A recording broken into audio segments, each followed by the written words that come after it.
হ্যাঁ, আমি মোটিভেশনাল সুজয়।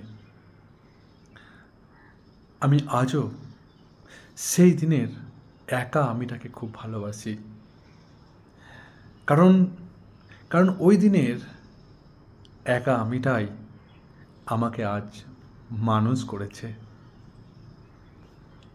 তাই আমার মনে হয় যে এই একা আমি গল্পটা আমাদের প্রত্যেকের।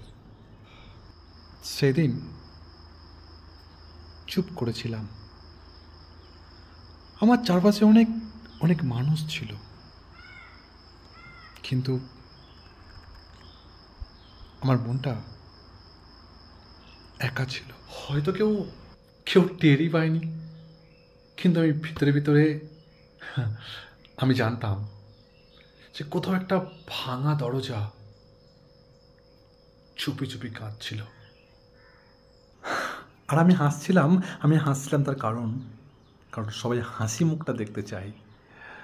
কিন্তু কিন্তু আমার মনটা আমার চাইছিল যে কেউ একজন জিজ্ঞাসা করুক, কেউ একজন আমাকে থামাক আর হাত ধরে জিজ্ঞাসা করুক, তুই ভালো আছিস তো?